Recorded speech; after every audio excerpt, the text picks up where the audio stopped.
Merah Devi.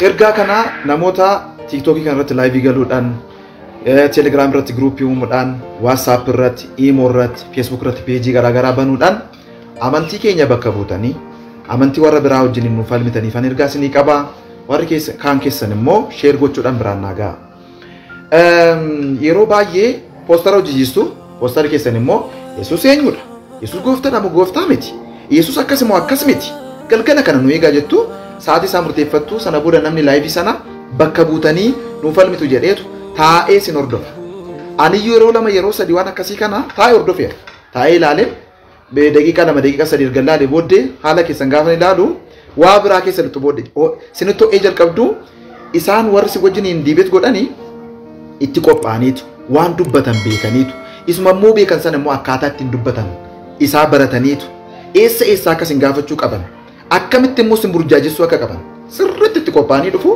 isin tokkoffaan tasgabbuuftan lammaffaa wanta beektanii xiqqoo ishee beektu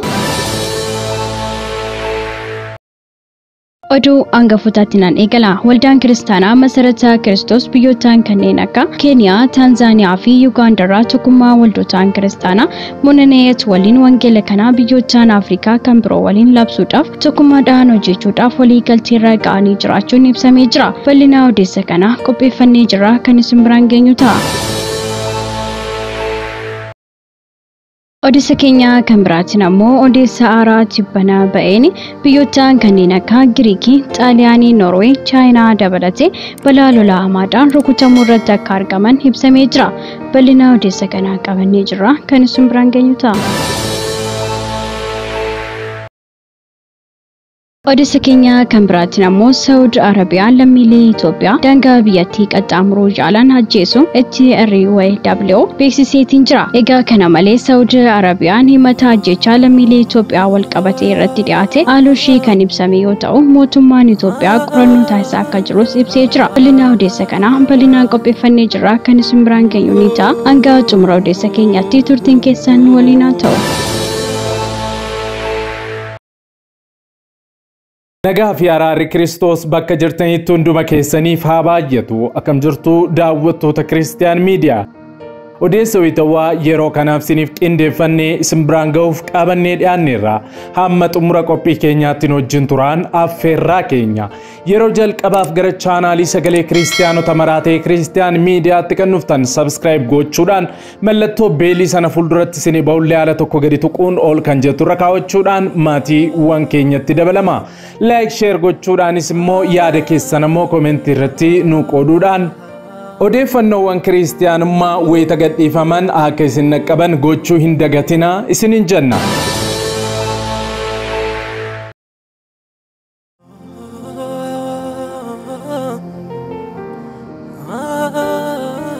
Odeessa keenya jalqabaatiin waldaan kiristaanaa masarata Kiristoos biyyoottan kanneen akka Keeniyaa, Taanzaaniyaa fi Yuugaandaa tokkummaa waldoota kiristaanaa Monaneet waliin wangeela kana biyyoottan Afrikaa kan biroo waliin labsuudhaaf tokkummaadhaan hojjechuudhaaf walii galteerra gahanii jiraachuun ibsamee jira. Waldaan kiristaanaa masarata Kiristoos bakka bu'uudhaan walgahii Keeniyaatti gaggeeffame irratti kan argaman Soortuu Dassaalany Abbabee gaggeessitoota waldaa kiristaanaa 718 kanneen ta'aniif waa'ee tokkummichaa irratti leenjii kennaniif akka jiran ibsamee jira. Wangeelli kun ajandaa keenya isa jalqabaa erga ta'e tokkummaa yeroo itti labsinu qofa osoo hin taane dhugaadhaan yeroo itti jiraannudhas jechuudhaan kan ibsan yoo ta'u qormaatawwan waliin nutti dhufan maraafiyyuu gargar baanee waldaansoo qabu caala waliin taanee ofirraa ittisuun dirqama geggeessummaa yeroo hin gaafannedha jechuudhaan illee ibsanii jiru. Odeessa keenya kan biraatiin ammoo sagalee Waaqayyoo Wangeelaa Luqaas boqonnaa 13 lakkoofsa 1 hanga 5 irratti kan jiru akkana jechuudhaan ni dubbata. Yeroo sana jarreen tokko gara Yesuus dhufanii waa'ee Galiiltotaa utuu isaan aarsaa dhiyeessanii Philaaxoos isaan ajjeesise dhiiga isaanii dhiiga qalmaa isaanii waliin walitti makee itti himan. Yesuus ammoo deebisee jarreen Galiilaa kun Galiiltota warra hundumaarra kan caalu cubbamtoota waan ta'aniif dhiphinni akkasii isaanirra ga'e isinitti fakkaata.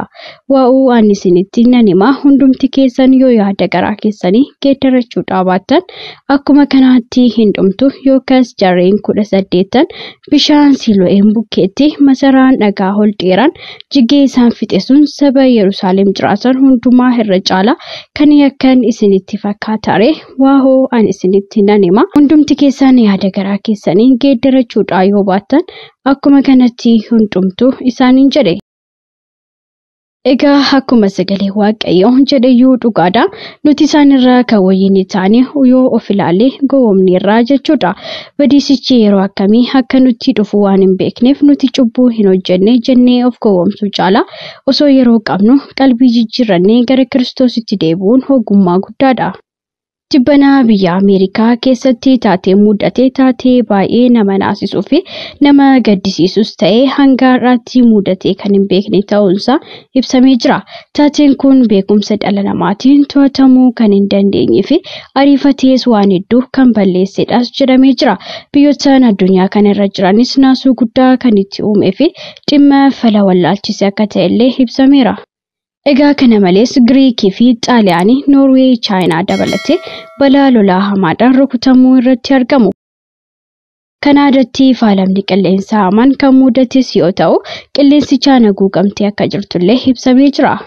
Wayitaa ammaa kana biyyi Ameerikaa labsii yeroo ariifachiisaa baasuudhaan baajataalee ramaddee namoota balaa uumame kanaan miidhaman gargaaruudhaaf hojjechaa akka jirtullee kan eerame yoo ta'u, lakkoofsi namoota du'anii 98 ol darbee jiraas jedhamee jira. Haa ta'u malee ammallee dabaluu akka danda'u sodaachamuu irratti argama. Kana malees namoota 5,000 kanneen ta'an ammoo achi buuteen isaanii akka dhabame ibsameetiin jira. Biyya Ameerikaa keessatti naannoo taateen kun itti mudate pireezidaantii Ameerikaa duraanii kan ta'e naannoo Baraak Obaamaan itti dhalatee guddate akka ta'ellee ibsamuu irratti argama. Namootni tokko akka ibsanitti pireezidaantii Baraak Obaamaan gara aangootti akkuma dhufaniin gochi ciggaasisaan sadamummaan kun ija godhatee akka dhufellee ibsamuu irratti argama. Walumaa galatti taateewwan keessummaa ta'an addunyaa keenya irratti mul'achuu irratti illee kan argaman yoo ta'u, egaa amantoonni kana gaafa arginu ciniinsuu isa jalqabaa akka ta'e hubachuun dirqama nutti ta'a. Iddoowwan adda addaatti wantoonni nu naasisan mudataniyyuu akka nuti innaaneef dursee nutti himamee jira. Haa ta'u malee guyyaa dhumaatti barri dhiphinaa akka dhufu akka beeknu gooftaan keenya Yesuus Kiristoos dursee nutti dubbatee jira. Egaa nuufis karaa ittiin biyyattii qulqulleettii sanatti gallee hobbaafannoo akka ta'ellee beekamaadha. Baay'inni dhiphinaa nuun ammoo caalatti akka hojii Waaqayyoo akkasumallee hojii wangeelaa akka hojjennuuf nu cimsa. Kanaafuu carraawwan argannee kamittiyyuu fayyadamne wangeelaa labsuudhaaf ija haa jabaannu, haa dammaqnuun dhaamsa keenya yeroo maraati.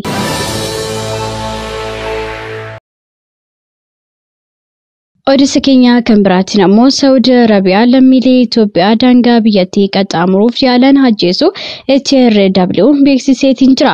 Eegdonni daangaa Saudi Arabiyaa lammiilee Itoophiyaa karaa Yamanii daangaa biyyattii qaxxaamuruu yaalan ajjeesuu dhaabbati falmaa mirga namummaa idil addunyaa HRW beeksisee jira. Dhukaasaa eegdota daangaa Saudi Arabiyaatiin banameen adoolessa bara 2022 hanga waxabajjii 2023 lammiilee Itoophiyaa 100 lakkaawwan daangaa irratti ajjeefamuu eeruudhaan gochaan kun yakka namummaati jechuudhaan HRW balaaleffatee jira. Egaa mootummaan Saudi haala dubartootaa fi daa'imman hedduu dhoksaadhaan ajjeesaa karaa biraatiin maqaa gaarii uummachuudhaaf jecha ispoortii addunyaatiif qarshii biliyoonaan lakkaa'amu dhangalaasaa jiraachuu ibsichi eeree jira. Akkasumas mootummaan Saudi seera baqattootaa fi kolugaltoonni akka ajjeefaman labsu kamiyyuu akka dabamsiisu gaafateera. Haa malee Saudi Arabiyaan himata ajjechaa lammiilee Itoophiyaa wal qabatee irratti dhiyaate aaltee jiraachuuf ishee ibsamee jira. Mootummaan Itoophiyaa qorannoo nan taasisa jechuun ibseetiin jira. Eegdonni daangaa Saudi Arabiyaa lammiilee Itoophiyaa 100 lakkaa'aman kanneen karaa Yemeniin daangaa biyyattii ce'uudhaaf yaalan ajjeesuun yakka namummaa raawwataniiru jedhamee himati dhaabbata falmaa mirga namummaa idil addunyaa HRW irraa dhiyaatee mootummaa Saudi Arabiyaa haalu ibsameera. Egaa mootummaan biyyattii gabaasni kun bu'uura kan hin qabnee fi maddoota amanamoo irraa kan hin argamne jechuudhaan kuffisee jira. Mootummaan Itoophiyaa gameessaatiin dhimma lammiilee hutuu gara Saudi Arabiyaatti ce'aa jiranii daangaa Saudi Arabiyaa fi Yemen gidduutti ajjeefaman jedhamanii hordofaa jiraachuusaa karaa ministeera dhimma alaatiin baasee beeksisee jira. Walitti dhufeenyi Itoophiyaa fi Saudi Arabiyaa kan yeroo dheeraa lakkoofsise cimaa fi hariiroo gaarii biyyoottan waliin qaban ta'uu kan kaasee ibsi kun dhimmicha mootummaa Saudi Arabiyaa waliin ta'uudhaan hatattamaan qorannoon akka taasifamu akkasumallee beeksisuu fi hanga qorannichi goolabamutti tilmaama hin taanerraa of qusachuu akka barbaachisullee dhaamamee jira.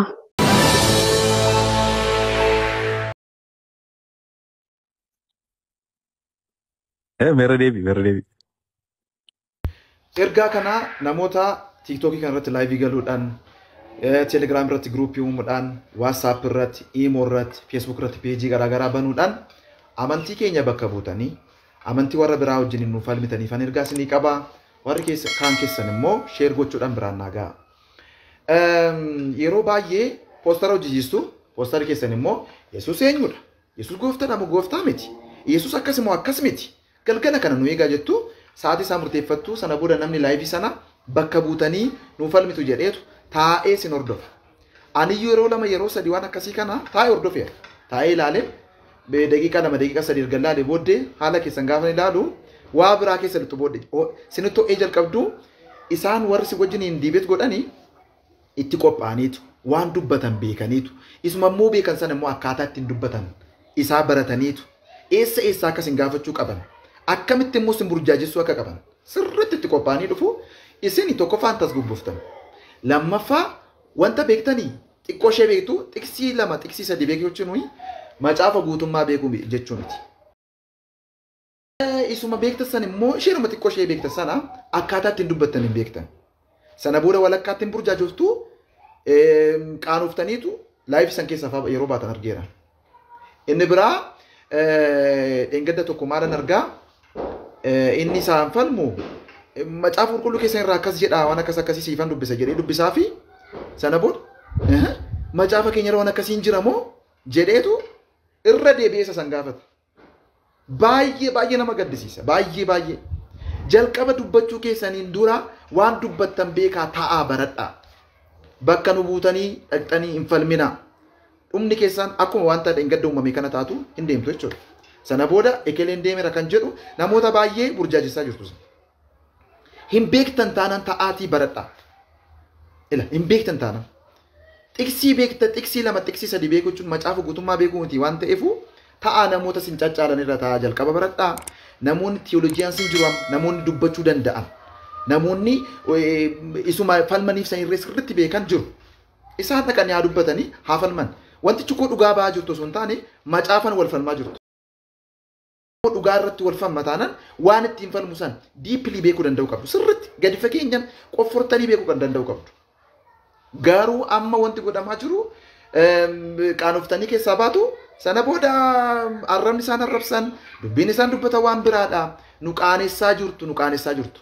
Kanaaf Iisaa sinittaaf. Iisaa bakka.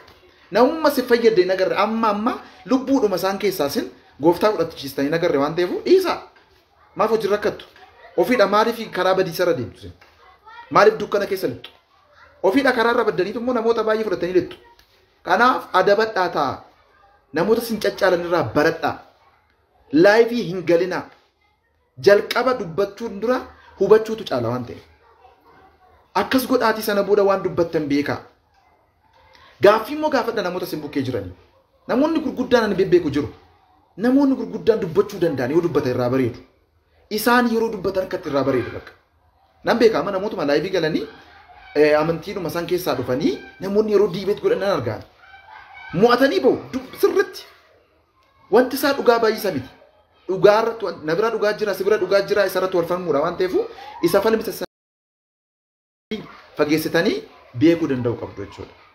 An kanarraa nafe ofii baddanii namoota baay'ee balleessaa jirtu waan ta'eef waaqayyoon sodaadhatii ta'aatii baradhaa namoota sin caccaalanirraa gaafadhaatii bara an kanarraa nafe caljettanii ittiin rakkatina yeroo keessan hin gubina beekamtiidhaaf immoo baay'ee yeroo keessan gubaa jirtu taananii homaa sin hin godhu.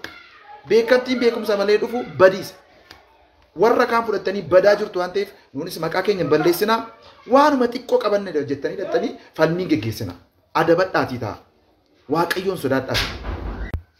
Kanaaf ofiidhaafis qaanoftanii warra kaanis immoo qaanessuurraa adabadhaa ta'aatii jalqaba baradhaa sana booda namoota sin gargaaran irraa ta'a baradhaatii sana booda dhaqaatii diibeet godhaa akka kanatti hin bareedaa jechuudha. Macaafa qulqulluu sirriitti diippilii beekaa wanta isaan isinii falman sanis isaan keessa quraana keessaa isinitti raasootanaan quraana isaanii sirriitti beekuu danda'uu qabdu jechuudha.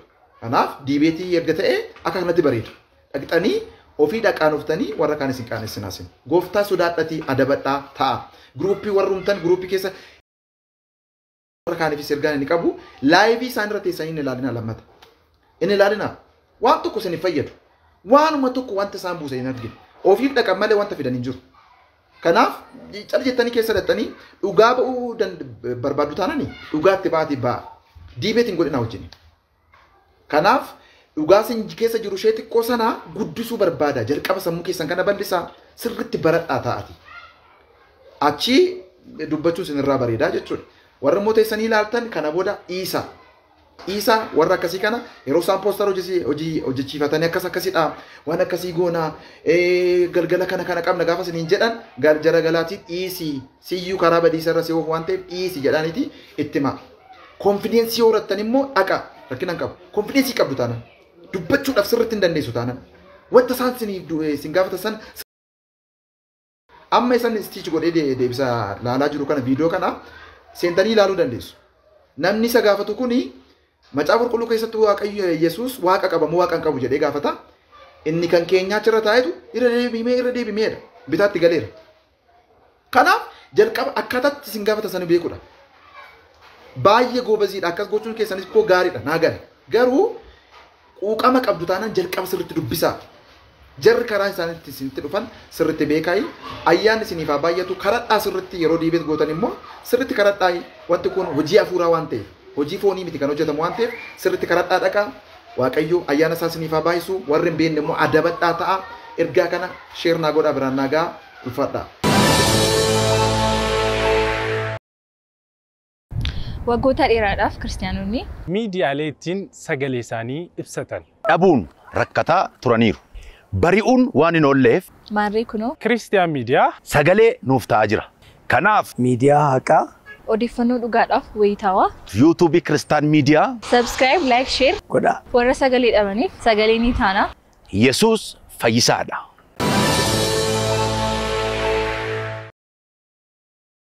Egaan daawwattoota Kiristiyaan miidiyaa odeessi kiristiyaanummaa yeroo kanaaf siniif qindeeffannee kanuma hanga ammaatti daawwattanidha.